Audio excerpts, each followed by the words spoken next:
Educations.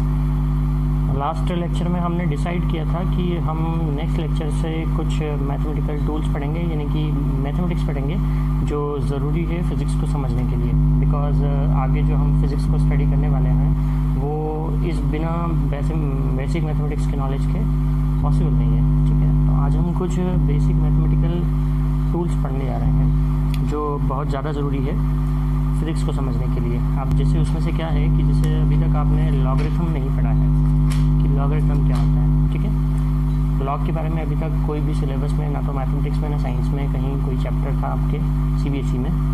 लेकिन बिना log के नॉलेज के आप आगे जो है मैथमेटिकल प्रॉब्लम्स, न्यूमेरिकल प्रॉब्लम्स है ना, डेरिवेशंस को समझ नहीं पाएंगे। ठीक है, तो आज हम लॉगरिथम ही स्टार्ट कर रहे हैं। अभी लॉगरिथम क्या होता है सबसे पहले हम वो समझ लेते हैं कि लॉगरिथम का मीनिंग क्या है। ठीक है, इसको मैं एक एग्जांपल के फॉर्म में समझाता हूँ आप लोगों को कि लॉग का मीनिंग क्या होता है। सपोज़ अगर आपको कोई एक बहुत ही कॉम्प्लेक्स प्रॉब्लम को सॉल्व करना है, जैसे कि 3.14 to the power -12 into 0.004 to the power 6 upon 1.386 to the power 24 into 0.8 whole cube 0.8। ठीक है, सपोज ऐसी कोई प्रॉब्लम है। Now you have to solve this mathematical problem या दिस कैलकुलेशन। तो अगर आप इसको सिंपल तरीके से करने के लिए चाहेंगे तो ये बहुत ही ज़्यादा लेंथी प्रॉब्लम है। यानी 0.004 को 6 टाइम्स आप मल्टीप्लाई करें। ठीक है, 3.14 टू दी पावर -12 है, उसको डिवाइड में लाना पड़ेगा, यानी इसकी पावर 12 की वैल्यू आपको निकालनी पड़ेगी। 1.386 टू दी पावर 24 है, इतना लंबा कैलकुलेशन आपको करना पड़ेगा।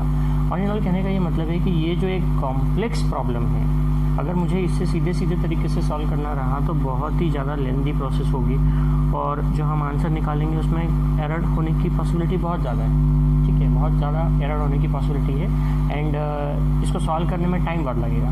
ठीक, इसी तरह की कॉम्प्लेक्स प्रॉब्लम्स को सॉल्व करने के लिए लॉगरिथम का डिस्कवरी हुआ। ठीक है, लॉगरिथम की हेल्प से क्या होता है आप देखेंगे, अगर आप 11th क्लास में आप आ गए हैं तो आपकी मैथ्स की बुक या साइंस की, फिजिक्स की बुक, केमिस्ट्री की बुक में आपको सबसे पीछे बुक के पीछे लॉग टेबल देखने को मिलती है।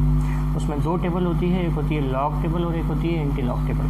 तो लॉग टेबल देखना तो हम बाद में सीख सकते हैं जब आपकी रेगुलर क्लासेस स्टार्ट हो जाएंगी। ठीक है, कि लॉग टेबल से आप वैल्यू कैसे फाइंड करते हैं। ठीक है, वो थोड़ी सी एक लंबी प्रोसेस है आपको समझाना कि लॉग को देखना, उसके लिए आपको लॉग टेबल भी देखनी पड़ेगी, वैल्यू क्या होती है। ठीक है, वो इतना ज़्यादा ज़रूरी नहीं है कैलकुलेशन के लिए लॉग टेबल को देखना, वो आप बाद में भी सीख जाएंगे जब आपकी रेगुलर क्लास स्टार्ट हो जाएंगी। ठीक है, क्योंकि आपको एक्सपेरिमेंट्स में हो सकता है कहीं पे यूज़ लगे अभी। बट जो आपकी मैथमेटिकल प्रॉब्लम्स हैं, डेरिवेशंस हैं, है ना, उसमें आप लॉग को किस तरीके से सीखेंगे वो अभी हम समझ लें। किसी भी क्वांटिटी का जब हम लॉग लेते हैं, ठीक है, तो वो किसी न किसी बेस पर लेते हैं। जैसे सपोज़ हमने लिखा, जैसे हम एक एग्जांपल लें तो आपने अगर ऐसा लिखा 10 to the power 2 is equal to 100 होता है ना, 10 to the power 2 is equals to 100 होता है। अगर इसी प्रॉब्लम को, ये जो होता है इसको बोलते हैं हम एक्सपोनेंशियल फॉर्म। इस फॉर्म को आप क्या कहते हैं? Exponential form. एक्सपोनेंट मतलब कि पावर में आप ये देख रहे हैं ना, 2 है, कुछ भी हो उसको हम बोलते हैं एक्सपोनेंट। ठीक है, तो इस फॉर्म को हम क्या कहते हैं? एक्सपोनेंशियल फॉर्म कहते हैं। अगर आप इसको लॉगरिथमिक फॉर्म में चेंज करना चाहते हैं तो लॉगरिथमिक फॉर्म में ये क्या होगा? ये होगा 2 is equal to log of 100 8 base 10 sorry, log of 100 is 8 base 10 is equal to 2। 100 का लॉग 2 होता है, इसका मतलब बेस 10 पर जो लॉग टेबल आप बुक्स में देखते हैं पीछे की साइड में जो लॉग टेबल होती है वो बेस 10 पर ही बनी हुई होती है। ठीक है, यानी कि बेस 10 पर बनी हुई होती है वो लॉग टेबल। तो बेस 10 पर 100 का लॉग की वैल्यू क्या होती है? 2 होती है। सॉरी,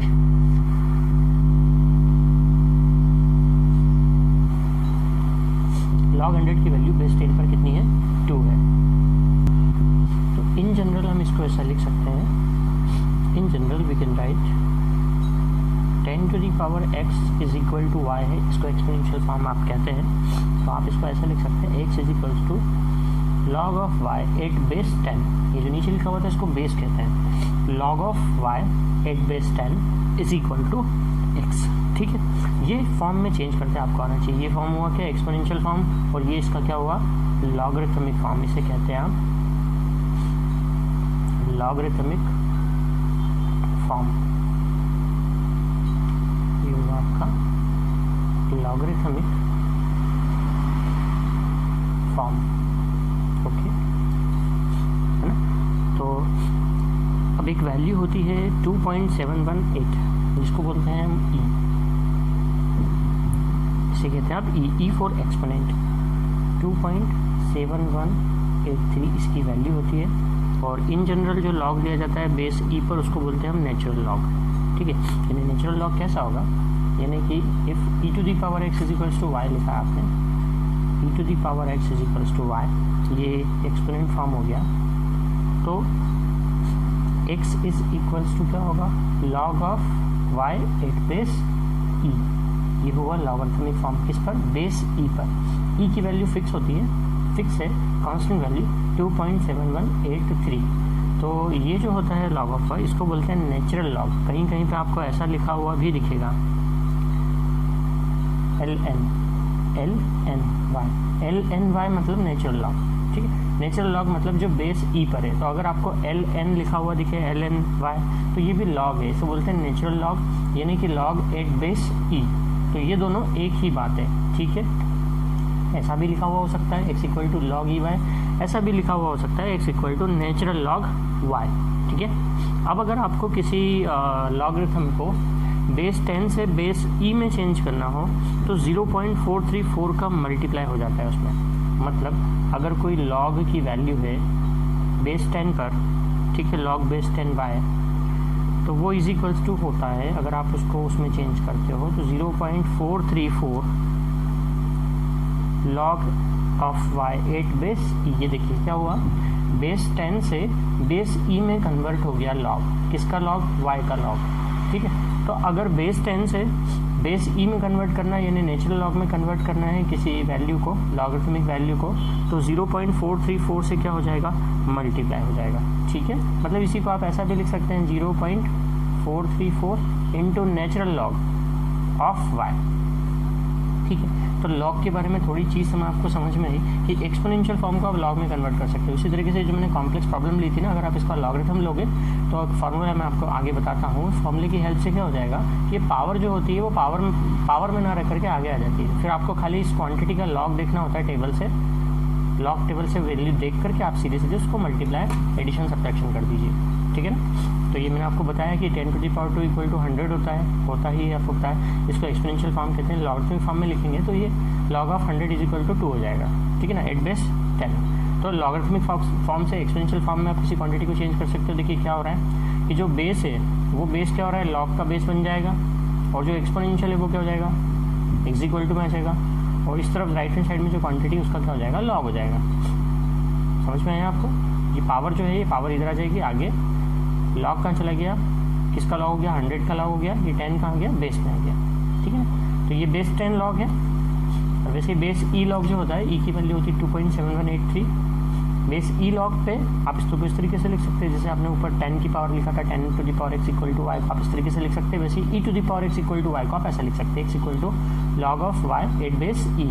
इसी को बोलते हैं नेचुरल लॉग। और ये कन्वर्जन बेस 10 से अगर बेस ई में कन्वर्ट करना है तो 0.434 से मल्टीप्लाई हो जाता है लॉग में। ठीक है ना, अब 3 बेसिक फार्मूले हैं लॉग के जो हम अप्लाई करेंगे फर्दर डेरिवेशंस में, न्यूमेरिकल क्वेश्चंस में। ठीक है, वो आपको याद रखते हैं।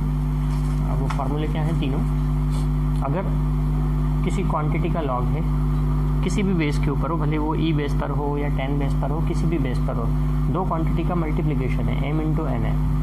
देखिए दो क्वांटिटी के प्रोडक्ट का लॉग है, m इंटू एन उसका लॉग है, तो ये इज इक्वल्स टू होता है उनके सेपरेट लॉग के एडिशन के, यानी log m plus log n के।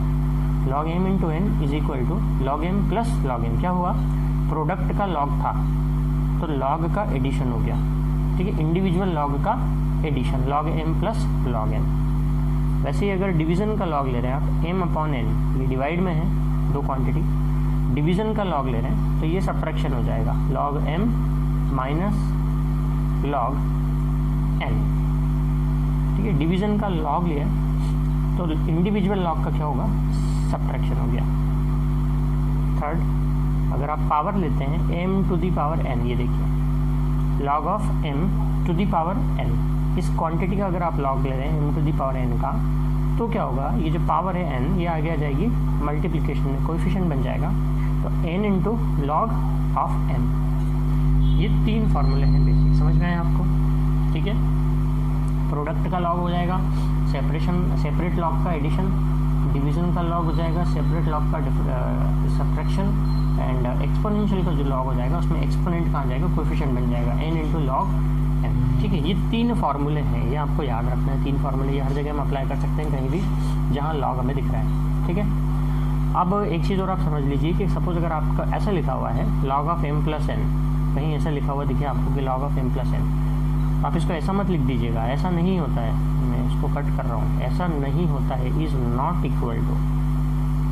आपको अगर ब्रैकेट में 2 क्वांटिटी सॉरी एडिशन में दिख रही है और फिर इसका आप log ले रहे हैं, ठीक है, तो क्या होगा, इस सेपरेट क्वांटिटी के log के एडिशन के इक्वल नहीं होता है, ध्यान रखिएगा। हाँ, ये देखिए ऊपर log m plus log n equal to log m into n होता है, log m प्लस n नहीं होता है। उसी तरीके से सब्ट्रैक्शन में भी आप ऐसा मत कीजिएगा, कई बार आप ऐसा अगर कर देते, इसलिए मैंने इसको लिख के बता रहा हूँ कि ऐसा नहीं होता है, नॉट इक्वल टू लिख रहा हूँ मैं, ठीक है, समझ में आ गया है ना। तो कभी सेपरेशन में एडिशन और फिर log है उसका, तो आप ऐसा मत कर दीजिएगा कि log को आप अंदर ले गए ब्रैकेट के और फिर ऐसा कर दिया, ठीक है। तो ये था log के बारे में, आपका एक बेसिक नॉलेज था log के बारे में। जो हम यूज़ करेंगे वो ये 3 फार्मूले यूज़ करेंगे हर कहीं पे, ठीक है, जो मैंने यहाँ पे लिखे हैं। And may be it may be कि कई जगह पे ये कन्वर्जन भी आपको यूज़ में आएगा, ये जो कन्वर्जन हमने बताया था आपको, ठीक है, बेस 10 से बेस ई में कन्वर्जन 0.434 का मल्टीप्लिकेशन हो जाता है, एंड एक्सपोनेंशियल से लॉगरिथम में कन्वर्जन और लॉगरिथम से एक्सपोनेंशियल में कन्वर्जन, ठीक है। तो ये लॉगरिथम का हमने आपको कुछ टूल्स बताया, टूल्स का मतलब है कि फॉर्मूलेज एक्चुअली, ठीक है। ये फॉर्मूले आप अच्छे से याद रखिएगा, इसे कहाँ अप्लाई करना है, कैसे अप्लाई करना है, ये जहाँ जैसी नीड लगेगी हम किसी न्यूमेरिकल क्वेश्चन में वैसे वहाँ अप्लाई करेंगे, ठीक। अब हम आ जाते हैं डिफरेंशिएशन पे सीधे, क्योंकि देखिए ट्रिग्नोमेट्री आपके सिलेबस में है 11th के सिलेबस में, तो ट्रिग्नोमेट्री आप मैथमेटिक्स में भी पढ़ेंगे। ट्रिग्नोमेट्री का एक पार्ट आप 10th में पढ़ के आए हैं, जो बेसिक जो आइडेंटिटीज़ हैं, 3-4 आइडेंटिटीज़ हैं वो आपने पढ़ी हुई है, ठीक है। कुछ और आइडेंटिटीज़ भी यहाँ पे अप्लाई होंगी ट्रिग्नोमेट्री में, तो अगर वो मैथमेटिक्स में स्टार्ट नहीं होती है पहले, तो फिर मैं आपको बीच में वो आइडेंटिटीज़ बता दूंगा कि क्या क्या अप्लाई होना है और फार्मूले अप्लाई होना है ट्रिग्नोमेट्री के, ठीक है। क्योंकि फिजिक्स का बिना ट्रिग्नोमेट्री कैलकुलस के नॉलेज के अधूरा ही है, समझ ही नहीं पाओगे फिजिक्स को, ठीक है, इसीलिए हम आज इतना समझ रहे हैं। तो अभी हम स्टार्ट कर देते हैं डिफरेंशिएशन का बेसिक नॉलेज। अब आप इसको बहुत अच्छे से समझिएगा, डिफरेंशिएशन क्या होता है। और डिफरेंशिएशन ये जो है आपके क्लास 12th के मैथमेटिक्स के सिलेबस में भी है। क्लास 12th का मैथमेटिक्स जो है 50% मैथमेटिक्स डिफरेंशिएशन इंटीग्रेशन ही है, तो उसका एक बेसिक नॉलेज अभी हम क्लास 11th में ले रहे हैं फिजिक्स में, क्योंकि बहुत सारे डेरिवेशंस में यही काम आएगा आपको, डिफरेंशिएशन और इंटीग्रेशन, तो आपको समझना बहुत ज़रूरी है ना। डिटेल में ये क्लास 12th के मैथमेटिक्स में है इसका सिलेबस पूरा, ओके, डिटेल में। तो चलो हम समझते हैं पहले कि डिफरेंशिएशन का मीनिंग क्या होता है, फिर एक एग्जांपल लेकर हम समझते हैं डिफरेंशिएशन क्या चीज़ होती है। वैसे डिफरेंशिएशन देखा जाए तो फिजिक्स में ही आना चाहिए, फिजिक्स साइंस है, मैथमेटिकल साइंस है। सपोज आपने टैप ऑन, सपोज हम एक एग्जांपल लेते हैं कि टैप आपने ऑन किया, नल, पानी का जो नल होता है आपने ऑन किया और उसके नीचे आपने एक बर्तन रख दिया, ठीक है। सपोज आपने बाल्टी रख दी, सिलिंड्रिकल शेप की होती है बाल्टी, ठीक है, या कोनिकल शेप की होती है ना, कोई भी पात्र, कोई भी आपने बर्तन उसके नीचे रखा है। अब आपने टैप ऑन किया, अब आप घड़ी से टाइम मेज़र कर रहे हैं कि कितनी देर में वो बाल्टी जो है वो पानी से भर जाती है, ठीक है। आप घड़ी से टाइम मेज़र कर रहे हैं, आपने देखा कि बाल्टी जो है सपोज बाल्टी को उसको पूरा भरने में 3 मिनट लगे, 3 मिनट्स लगे, ठीक है। तो जैसे जैसे टाइम आगे बढ़ता जा रहा था, बाल्टी का जो वॉल्यूम है, पानी का जो वॉल्यूम है बाल्टी में, ठीक है, वो क्या होता जा रहा था, इंक्रीज़ होता जा रहा था। तो अगर हमें फाइंड करना हो कि टाइम के रिस्पेक्ट में वॉल्यूम किस रेट से इंक्रीज़ हो रहा है, या इसको अगर एक और दूसरे एग्जांपल से लें कि बलून में आप हवा भर रहे हैं, ठीक है, बलून आप फुला रहे हैं, ओके, तो बलून का क्या होता है, वॉल्यूम इंक्रीज़ होता है, जैसे जैसे आप हवा भरते जाते हैं उसमें वॉल्यूम उसका इंक्रीज़ होता जाता है। तो you can find the rate of change of volume of balloon with respect to time. So differentiation का मीनिंग ये होता है कि एक फिजिकल क्वांटिटी के रिस्पेक्ट में जब आप किसी दूसरी फिजिकल क्वांटिटी का रेट ऑफ चेंज फाइंड करते हैं कि दूसरी फिजिकल क्वांटिटी, ठीक है, पहली फिजिकल क्वांटिटी के रिस्पेक्ट में किस रेट से चेंज हो रही है, तो उसी को हम क्या कहते हैं, डिफरेंशिएशन कहते हैं। क्योंकि दो क्वांटिटी अगर एक दूसरे पर डिपेंड कर रही है, करती ही हैं, ठीक है। अगर हम कुछ भी लें, जैसे कि वॉल्यूम ऑफ बलून लिया हमने, वॉल्यूम लिया, तो वो वॉल्यूम टाइम पर डिपेंड कर रहा है। अगर आप हवा को उसको आप हवा भर रहे हैं तो टाइम के रिस्पेक्ट में वॉल्यूम क्या हो रहा है, इंक्रीज हो रहा है, ठीक है। वैसे ही सपोज अगर कोई लिक्विड से भरा हुआ बर्तन है और आपने उसमें छेद कर दिया, तो अब क्या होगा, वो लिक्विड बाहर निकलने लगेगा उसमें से। सपोज पानी की टंकी फूट गई कहीं से, है ना, उसमें कोई होल हो गया, तो अब वो धीरे धीरे बहती रहेगी, पानी निकलता रहेगा, यानी कि अब उसका वॉल्यूम क्या हो रहा है, डिक्रीज हो रहा है विद रिस्पेक्ट टू टाइम। तो यहाँ पे वॉल्यूम और टाइम एक दूसरे से क्या है, रिलेटेड है, एक दूसरे पर डिपेंड करते हैं। वॉल्यूम टाइम पर डिपेंड करता है, एक्चुअली टाइम वॉल्यूम पर नहीं, वॉल्यूम टाइम पर डिपेंड कर रहा है। वैसे ही बलून के केस में बलून का वॉल्यूम टाइम पर डिपेंड कर रहा है, बलून की रेडियस भी टाइम पर डिपेंड कर रही है, क्योंकि जैसे जैसे वॉल्यूम बढ़ रहा है तो रेडियस बढ़ने से ही तो वॉल्यूम बढ़ रहा है ना। ऐसे कई सारे हम एग्जाम्पल ले सकते हैं जिसमें हम रेट ऑफ चेंज फाइंड करते हैं with respect to another quantity, ठीक है। जैसे आप गाड़ी चला रहे हैं और धीरे धीरे आपकी गाड़ी की स्पीड क्या होती जा रही है, इंक्रीज होती जा रही है, तो हो क्या रहा है actually, rate of change, you are finding the rate of change in velocity with respect to time. और अगर आपको याद हो क्लास 9th में आपने पढ़ा था, तो rate of change of velocity is called acceleration. Acceleration होता ही है the rate of change in velocity with respect to time. Time के रिस्पेक्ट में वेलोसिटी जिस रेट से चेंज होती है उसी को हम एक्सेलरेशन कहते हैं, है ना। तो डिफरेंशिएशन का बहुत ही ज़्यादा इंपॉर्टेंस है फिजिक्स में, इसीलिए हम कह रहे हैं। क्योंकि जो नेक्स्ट टॉपिक हम स्टार्ट करेंगे, मोशन स्टार्ट करेंगे, ठीक है। तो मोशन को समझने के लिए हमें डिफरेंशिएशन को समझना बहुत ज़्यादा ज़रूरी है। तो सपोज़ अगर कोई दो आपके पास में वेरिएबल्स हैं, एक्स और वाई, और वाई एक्स पर डिपेंड करता है, वाई फंक्शन है एक्स का, इसको क्या पढ़ते हैं आप, y is a function of x, ठीक है। इसे आप पढ़ते हैं y is a function of x. इसका मीनिंग क्या होता है कि वाई एक्स पर डिपेंडेंट है, ठीक है। यहाँ दो वेरिएबल्स हैं एक्स और वाई, तो एक्स को आप बोलते हो independent variable, x is independent, and y is dependent variable. y की वैल्यू x पर डिपेंड करती है किसी भी तरीके से। ये फंक्शन किसी भी तरह से डिफाइन किया जा सकता है। सपोज हमने डिफाइन कर दिया फंक्शन को y is equals to x square plus 1, तो x की रैंडम वैल्यू रखने से, x इंडिपेंडेंट वेरिएबल है, x की वैल्यू कुछ भी रखी जा सकती है। आप x की वैल्यू कुछ भी पुट करोगे, रैंडम पुट करोगे, तो y की वैल्यू कुछ ना आएगी। जैसे x1 के लिए y की वैल्यू y1 है, x को आप 1 रखेंगे तो y की वैल्यू 2 आएगी, x को आप -1 रखेंगे तो भी y की वैल्यू 2 आएगी, ठीक है ना। तो यहाँ y किस पर डिपेंड कर रहा है, x पर डिपेंड कर रहा है, इसलिए हम y को कहते हैं डिपेंडेंट वेरिएबल, x को कहते हैं इंडिपेंडेंट वेरिएबल, और बोलते हैं कि y is a function of x, ठीक है। y और x में ये रिलेशन है, ये क्या कहलाएगा, रिलेशन। मैथमेटिक्स में हम पढ़ ही रहे हैं रिलेशन, ये क्या है, एक रिलेशन है x और y में। तो आपको दो क्वांटिटी आपको मिल गई यहाँ, एक x और दूसरा y। अब अगर आप ये जानना चाह रहे हैं कि y की वैल्यू में किस रेट से चेंज हो रहा है x के रिस्पेक्ट में, मतलब x की वैल्यू उसको बदलने से y की वैल्यू बदल रही है, तो y में जो परिवर्तन की दर है, यानी रेट ऑफ चेंज है विथ रिस्पेक्ट टू x, ठीक है, उसे आप कहते हैं dy/dx। ये dy/dx को आप क्या बोलते हो, अच्छे से लिख लीजिएगा, समझ लीजिएगा। What is the meaning of dy/dx? dy/dx means rate of change in y with respect to x, मतलब x के सापेक्ष y में परिवर्तन की दर है, यानी x को चेंज करने से y किस रेट से चेंज होगा, ठीक है, उसे कहते हैं आप dy/dx, rate of change in y with respect to x, ठीक है। और इसे कहते हैं डिफरेंशिएशन ऑफ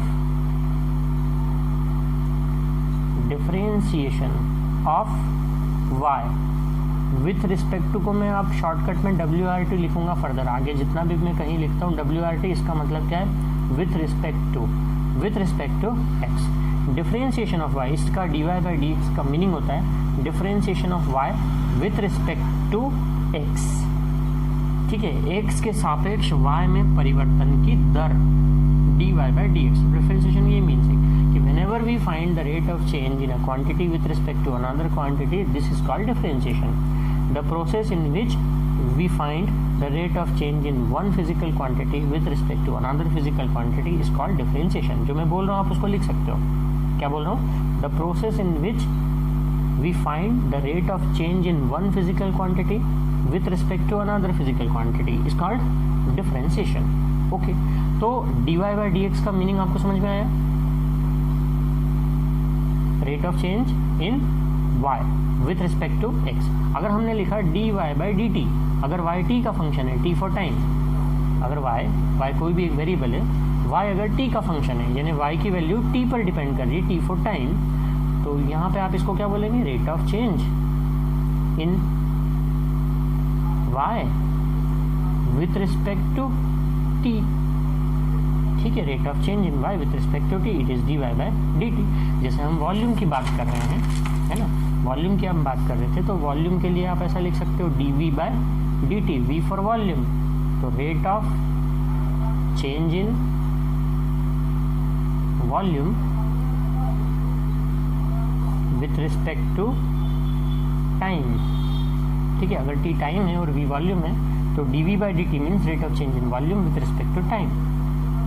ठीक है, समझ में आया कि डिफरेंशिएशन का मतलब क्या होता है ना? आपको उसका मतलब समझना है कि डिफरेंशिएशन का मीनिंग क्या है ना? जब भी हम किसी क्वांटिटी में रेट ऑफ चेंज फाइंड करते हैं किसी दूसरी क्वांटिटी के रिस्पेक्ट में, ओके, इसे क्या कहते हैं? हम डिफरेंशिएशन कहते हैं। अब ये जो डिफरेंशिएशन है ये हम फाइंड कैसे करेंगे? इसके लिए कुछ फार्मूलेज हैं, जैसे कि फार्मूले से तो हमने क्या कहा था कि y x का फंक्शन है, अभी हम यही मान के चलते हैं y x का फंक्शन है। ठीक है, उसी के लिए हम डिफरेंशिएशन निकालना चाह रहे हैं। ओके, तो क्या करें हम?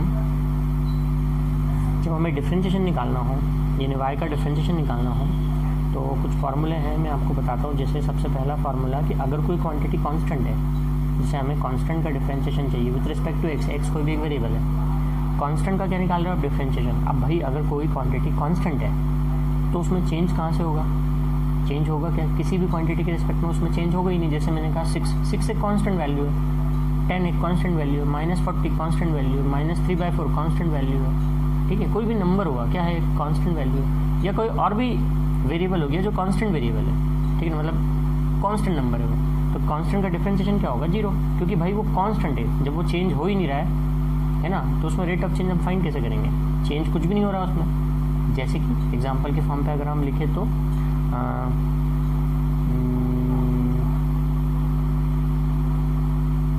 एग्जांपल के लिए अगर हम लिखे तो अगर आपने फ़ैन को ऑन कर दिया है किसी एक पर्टिकुलर स्पीड पे, उसका रेगुलेटर आपने किसी एक नंबर पे सेट कर दिया, है ना, अब आपने क्या कर दिया? फ़ैन को ऑन कर दिया, तो फ़ैन की स्पीड क्या होगी? चेंज होगी क्या टाइम के रिस्पेक्ट में? नहीं होगी। फ़ैन की स्पीड जो है वही रहेगी, कांस्टेंट रहेगी, जब तक कि आप रेगुलेटर से उसको चेंज नहीं करते हो, है ना। तो उसकी स्पीड का डिफरेंशिएशन क्या होगा? 0, यानी कि उसमें कोई एक्सेलरेशन प्रोड्यूस नहीं हो रहा है, उसकी स्पीड चेंज नहीं हो रही, क्योंकि स्पीड क्या हो गई है? कांस्टेंट हो गई, है ना। तो कांस्टेंट क्वांटिटी का डिफरेंशिएशन क्या होता है? 0, याद रखिएगा। कांस्टेंट क्वांटिटी का डिफरेंशिएशन क्या है? 0 है। वैसे ही एक जनरल फार्मूला है d by dx। d by dx का मतलब क्या होता है? Differentiation with respect to x। Okay, d by dx means differentiation with respect to x। ऊपर मैं लिख देता हूँ यहाँ पर कि d by dx का क्या मीनिंग है? Differentiation with respect to x। यहाँ डिनोमिनेटर में आप लिख देंगे क्या लिखा है? x लिखा है तो with respect to x, t लिखा हो with respect to t, y लिखा हो विथ रिस्पेक्ट टू y, जो भी क्वांटिटी लिखी हुई हो। ठीक है, तो d by dx that is differentiation with respect to x। किसका differentiation? x to the power n। Suppose आपको x to the power n का डिफरेंशिएशन करना है। n कोई भी एक रियल नंबर हो सकता है, n is any real number, तो इसका डिफरेंशिएशन होता है n into x to the power n-1। हर जगह बस यही फार्मूला लगेगा, ध्यान रखिएगा। 11th-12th में फिजिक्स में डेरिवेशंस में मोस्ट ऑफ द टाइम यही फार्मूला लगने वाला है। Differentiation of x to the power n is any real number. मैंने कहा कोई भी वैल्यू हो सकती है, पॉजिटिव या नेगेटिव, फ्रैक्शन में कुछ भी हो सकता है n। ठीक है, तो इसका डिफरेंशिएशन क्या होगा? n आगे आ गया, देखिए कोएफिशिएंट बन गया, और एक्स टू द पावर क्या हो गया? n-1, है ना। जो भी क्वांटिटी थी n की उसमें से क्या हो गया?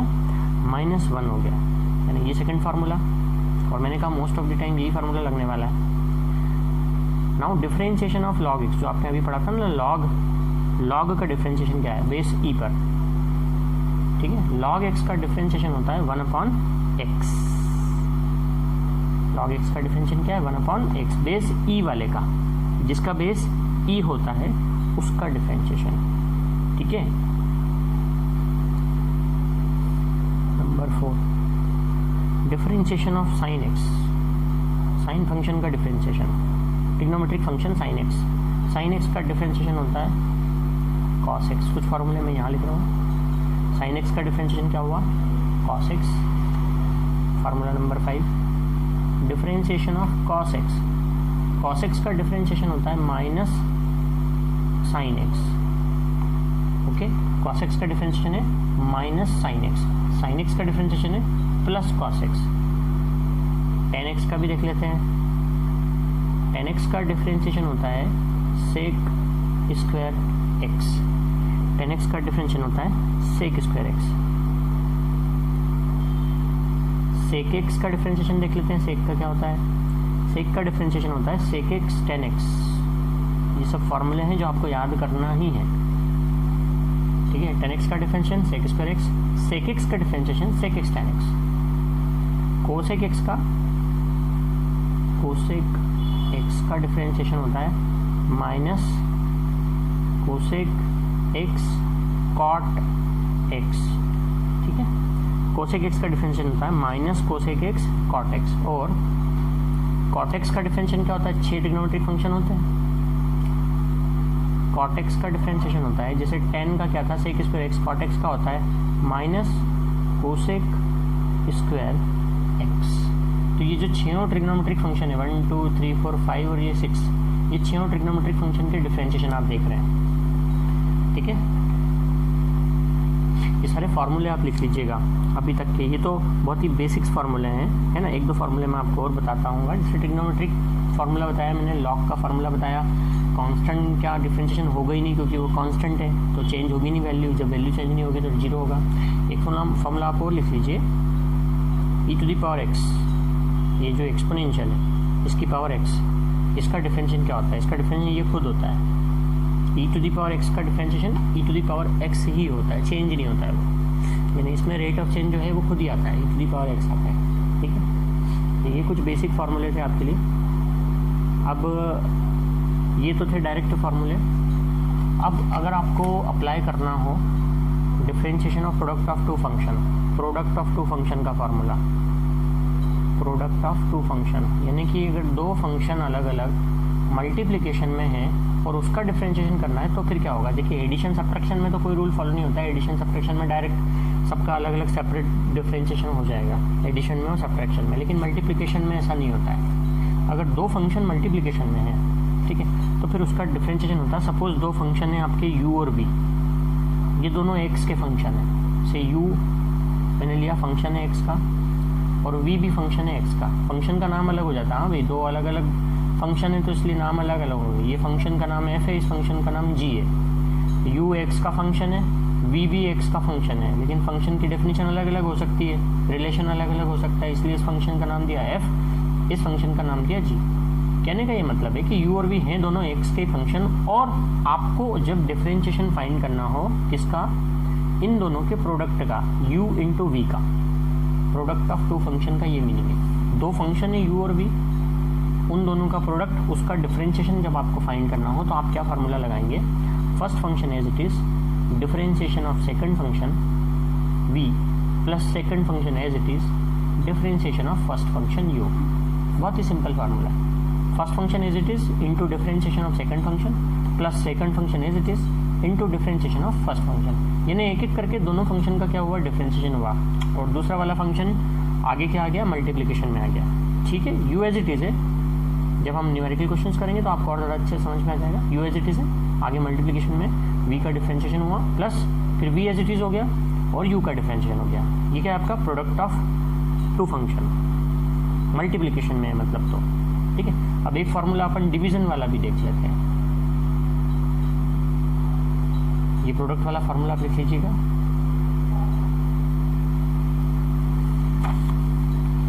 Division of two function.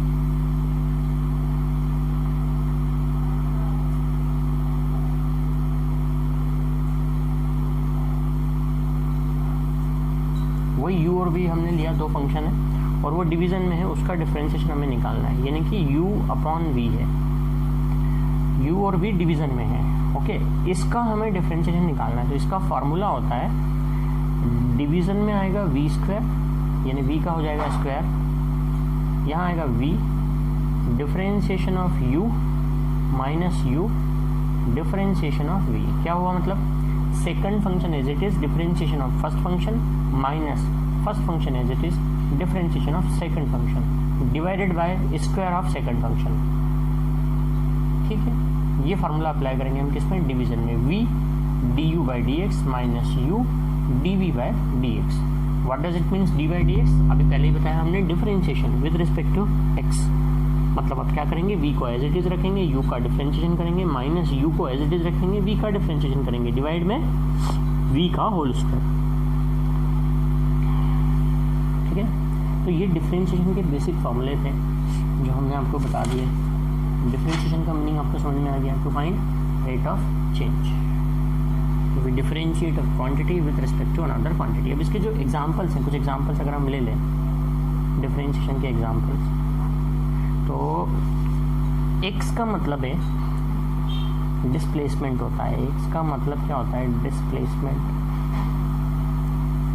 और rate of change of displacement क्या होता है, याद कीजिए क्लास 9 में पढ़ा था, rate of change of displacement होता है वेलोसिटी। यानी अगर आपको वेलोसिटी फाइंड करना है, वेलोसिटी मीन्स v, तो आप क्या करेंगे, डिस्प्लेसमेंट का डिफरेंशिएशन कर देंगे, यानी क्या कर देंगे, dx बाई dt फाइंड कर लेंगे। x को मैं क्या से रिप्रेजेंट कर रहा हूँ, x क्या है, डिस्प्लेसमेंट है, डिस्प्लेसमेंट को x से रिप्रेजेंट किया है। ये डिस्प्लेसमेंट को पोजीशन भी बोल सकते हैं, हाँ, या पोजीशन वेक्टर भी बोल सकते हैं इसको, पोजीशन।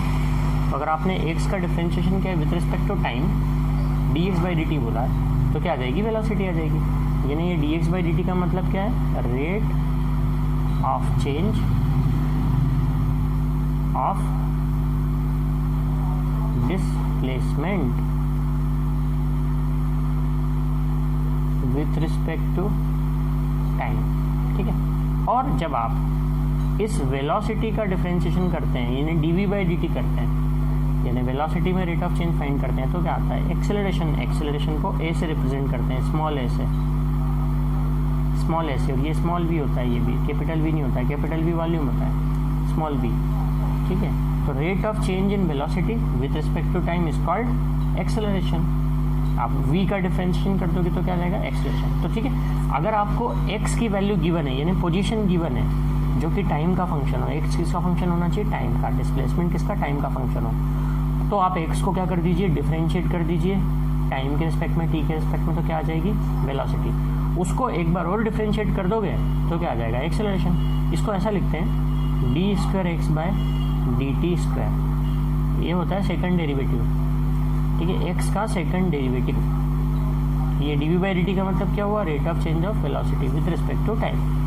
वी की वैल्यू क्या है, d x by d t, तो d by d t of d x by d t. मगर मैं इसको ऐसा लिखूँ, इस तरीके से लिखूँ, d by d t of d x by d t. क्यों, क्योंकि v की वैल्यू क्या है, d x by d t, ये लिखा है d by d t. D by d t का मतलब क्या है, differentiation with respect to time.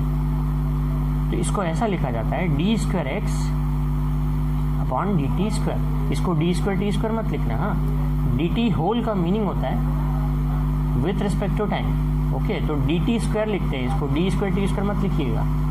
और इसको लिखा जाता है d square x by d t square. इसको बोलते हैं सेकंड डेरिवेटिव ऑफ x। ठीक है, क्लास 12th में आप मैथमेटिक्स में और ज़्यादा डिटेल में पढ़ेंगे, अभी आपको केवल एक बेसिक नॉलेज दिया जा रहा है। तो डिफरेंशिएशन के जो एग्जांपल्स हैं मैंने आपको बताया, फिजिक्स में जो एग्जांपल्स यूज़ होंगे तो किस तरीके से यूज़ होंगे, है ना। x will represent the displacement और the position of a particle और any other object. We differentiate when x with respect to time we get velocity. We differentiate velocity with respect to time we get acceleration. Rate of change of acceleration कोई physical quantity नहीं होती है ना, acceleration का और further differentiation नहीं हो सकता है। समझ में आया आपको। अगर किसी का डिफरेंशिएशन 0 आ जाए, इसका मतलब क्या है, वो क्वांटिटी कांस्टेंट है। अगर किसी क्वांटिटी का डिफरेंशिएशन क्या आता है, 0 आता है, इसका मतलब वो क्वांटिटी क्या हो गई, कांस्टेंट। क्योंकि डिफरेंशिएशन 0 होने का मतलब है कि उस क्वांटिटी में कोई चेंज नहीं हो रहा है, कोई चेंज नहीं हो रहा है, इसका मतलब वो क्वांटिटी किसी है, कांस्टेंट क्वांटिटी है। ठीक समझ में आया आपको कि डिफरेंशिएशन का मीनिंग क्या है। ओके, अब डिफरेंशिएशन के सपोज अगर हम कोई एग्जांपल्स ले लें जिसमें हमें कुछ क्वांटिटीज़ को डिफरेंशिएट करना है, वो कुछ एग्जांपल्स ले रहे हैं डिफरेंशिएशन के। क्वेश्चन लिया हमने सपोज एक कि find differential coefficient, find differential coefficient with respect to x, या ऐसे ही इसको इस तरीके से लिख सकते हैं कि differentiate with respect to x, ऐसा भी लिखा हुआ सकता है। डिफरेंशियल कोएफिशिएंट मतलब डिफरेंशिएशन ही फाइंड करना है, ठीक है। तो मैंने बता दिया कि आपको ऐसा भी लिख के दे सकते हैं कि डिफरेंशियल कोएफिशिएंट फाइंड कीजिए, ये डिफरेंशिएट कीजिए, एक ही बात होती है, ठीक है। विथ रिस्पेक्ट टू एक्स बोला है।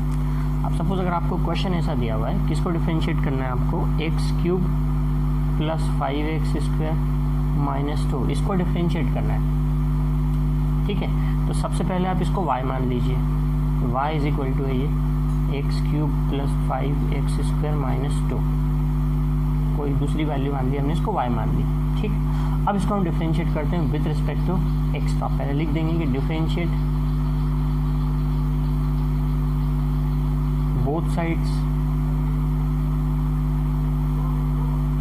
विथ रिस्पेक्ट टू एक्स, दोनों साइड को x के रिस्पेक्ट में डिफरेंशिएट किया हमने। तो हम कैसे लिखेंगे इसको, हम लिखेंगे y का डिफरेंशिएशन dy बाय dx, फिर differentiation that means d by dx, किसका डिफरेंशिएशन, x क्यूब का, प्लस d बाय dx यानी differentiation 5x square minus d by dx of 2। ये देखिए क्या लिखा था, x cube plus 5x square minus 2, तीनों के बीच में सेपरेशन है प्लस या माइनस का, तो डिफरेंशिएट हो जाएंगे सेपरेशन से। X cube differentiation of x cube plus differentiation of 5x square minus differentiation of 2, ऐसी जितनी भी टर्म्स हो हम उसको लिख सकते हैं अलग अलग, ठीक है।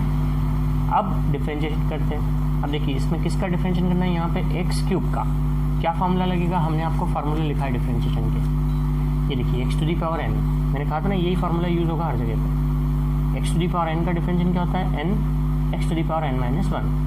तो अगर हमें एक्स क्यूब का डिफरेंशिएशन करना है तो एन की वैल्यू यहाँ पे कितनी है, 3, तो एक्स टू दी पावर 3 का डिफरेंशिएशन क्या हुआ, 3 आ गया या 3 x to the power 3 minus 1 that is 2, है ना। एक्स क्यूब मतलब एन की वैल्यू कितनी दिख रही है, 3, डिफरेंशिएशन किया तो फार्मूला क्या है, n x to the power n minus 1, n की वैल्यू कितनी है 3, तो यहाँ पे आ गया 3 x to the power 3 minus 1 that is 2।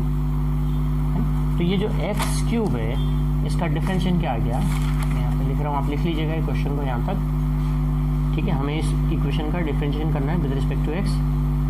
इसको पहले इस तरीके से लिख दिया हमने डी बाई डी एक्स करके, डी बाई डी एक्स का मतलब होता है differentiation with respect to x. जितनी भी टर्म हो, 3 है तो 3 टर्म लिखिए, 4 5 6 कितनी भी टर्म्स हो सकती हैं, उसको सबको इस तरीके से लिख दीजिएगा, बीच में प्लस माइनस हो, जैसा साइन है वैसे ही लिखेंगे। अब एक्स क्यूब का डिफरेंशिएशन मैंने अभी आपको जो formula x to the power n का बताया वो फार्मूला हम अप्लाई करते हैं। तो ये लेफ्ट हैंड में लिखा हुआ है आपका d y by d x, x cube का डिफरेंशिएशन क्या हो गया, 3x स्क्वायर, फार्मूला लगा दिया आपने, क्या फार्मूला है यहाँ पे फिर से मैं लिख देता हूँ ऊपर, x to the power n का differentiation is equal to n x to the power n minus 1, वो डी बाई डी एक्स से बता दीजिए आप, क्योंकि डिफरेंशिएशन कर दिया आपने, n 3 x to the power n minus 1 3 minus 1 that is 2, plus आगे लिखा था 5x स्क्वायर, ठीक है। किसका डिफरेंशिएशन करना है, 5x स्क्वायर का, ये देखिए 5x स्क्वायर, तो 5 मल्टीप्लीकेशन में इसके साथ, तो 5 एज इट इज रहेगा, 5 इसके साथ मल्टीप्लिकेशन में, तो 5 एज इट इज रहेगा, एक्स स्क्वायर का डिफरेंशिएशन होगा, तो 5 तो मल्टीप्लिकेशन में है ही, 5 इंटू एक्स स्क्वायर यहाँ पे रखेंगे फार्मूले में, तो अब एन की वैल्यू कितनी है 2, ये हो जाएगा 2 x to the power 2 minus 1 यानी कि 1 तो लिखते ही नहीं है पावर में, ठीक। एक्स स्क्वायर का डिफरेंशिएशन, एक्स का स्क्वायर, एन की वैल्यू 2, तो 2 आ गया यहाँ, 2 आगे आ गया, एक्स की पावर 2 माइनस 1 यानी कि 1, तो 2x एक्स स्क्वायर का डिफरेंशिएशन हुआ 2x माइनस क्या लिखा है, डिफरेंशिएशन ऑफ 2, यहाँ पे कहीं पे x है क्या, नहीं है, 2 कैसी क्वांटिटी है, कांस्टेंट, 2 तो कांस्टेंट है, तो कांस्टेंट का डिफरेंशिएशन क्या होता है, 0 हमने बताया, क्योंकि यहाँ पे कहीं x है ही नहीं, तो कांस्टेंट का डिफरेंशिएशन हो गया 0 यानी कि माइनस क्या हो गया 0, बस हो गया, आपका आंसर आ गया 3x square plus 5 to 10x, ये आपका आंसर है, डिफरेंशिएशन निकाल लिया आपने। ठीक है, d y by d x. इस तरीके से सॉल्व करते हैं डिफरेंशिएशन, ठीक है ना। एक एग्जांपल हम और ले लेते हैं, सेकंड क्वेश्चन। मैं इसको डायरेक्ट y में ले रहा हूँ, y इज इक्वल टू है 2x प्लस 3, इसकी होल पावर कितनी है 6। अगर इस तरह का कोई क्वेश्चन है कि जिसमें होल पावर गिवन है आपको, तो उसको कैसे सॉल्व करेंगे मैं आपको बताता हूँ। उसको कैसे सॉल्व करना है, क्योंकि अभी आप 2x प्लस 3 की होल पावर 6 है, तो इसको सॉल्व नहीं करेंगे। पहले आपकी इसकी पावर 6 की वैल्यू निकालो, स्क्वायर करके, क्यूब करके, ऐसा नहीं करना है। बहुत ही शॉर्टकट होता है। क्या शॉर्टकट होता है? अब इस तरह का कोई फार्मूला अभी हमने आपको बताया नहीं कि किसी ब्रैकेट का होल पावर हो तो फिर क्या करें। तो क्या करते हैं, यहाँ देखिए मैं क्या कर रहा हूँ। डिफरेंशिएशन लिखा हमने d y by d x, d by d x of किसका d by d x, 2x plus 3 की पावर 6 का। तो इसमें आप यही फार्मूला लगाइए जो ऊपर दिख रहा है आपको, x to the power n। इसको पूरे को, जो ब्रैकेट है, इसको आप पूरे को मान लीजिए x है ये, तो आप डिफरेंशिएशन होगा तो क्या हो जाएगा, वही फार्मूला लगाया तो n आगे आ जाता है ना, यानी कि 6 आगे आ गया। और डिफरेंशिएशन लिखेंगे आप D by d x, sorry ये n आगे आ गया, n की वैल्यू कितनी है 6, और n माइनस 1 यानी कि 2x प्लस 3 की पावर कितनी होगी 6 माइनस 1 यानी कि 5, इंटू लिखेंगे डिफरेंशिएशन ऑफ 2x प्लस 3। क्या करा, फिर से समझिए। किसी ब्रैकेट की पावर अगर लिखी हो, उसका डिफरेंशिएशन करना हो, आप सेम फार्मूला लगाएंगे यही वाला। पावर आ गया देखिए आगे, n आ गया आगे यानी कि 6 हो गया, okay. x to the power जाता है n माइनस 1, 6 माइनस 1 कितना हो गया 5, इंटू डिफरेंशिएशन ऑफ वो ब्रैकेट जिसको आपने x माना था 2x प्लस 3, ठीक है। जिसको भी आपने x माना था ब्रैकेट को, वो ब्रैकेट लिख देंगे यहाँ पर। अब इस ब्रैकेट का डिफरेंशिएशन करेंगे अलग से, ये क्वांटिटी आगे रहेगी मल्टीप्लिकेशन में, 6 into 2x plus 3 to the power 5 into, bracket खोल के अपन डिफरेंशिएशन करेंगे तो देखिए क्या होता है, 2 के साथ में क्या है x, तो 2 इंटू x की पावर कितनी है 1 है ना। तो सेम फार्मूला यहाँ पे आपने लगा दिया, x की पावर 1 है तो 1, x to the power 0, x to the power 0 भी 1 ही होता है। तो 2x का डिफरेंशिएशन क्या हो गया 2 इंटू 1 प्लस 3 कांस्टेंट है, कांस्टेंट का डिफरेंशिएशन 0, ओके। x का डिफरेंशिएशन 1 हो गया, x to the power n वाला फार्मूला लगा के पावर 1 है, 1 आ गया, 2 1 जा 2, तो ये 2 1 जा 2 into 6 that is 12, 2x plus 3 whole power 5, okay. ये हो गया डिफरेंशिएशन, इसको नोट कर लीजिएगा। और बाकी हम फिर नेक्स्ट लेक्चर में सॉल्व करते हैं। नेक्स्ट लेक्चर में हम इंटीग्रेशन भी देखेंगे, इंटीग्रेशन क्या होता है, ठीक है, और कुछ स्ट्रेट लाइन के फंडामेंटल समझेंगे क्या होता है, ठीक है, पार्ट 2 में, मैथमेटिकल 2।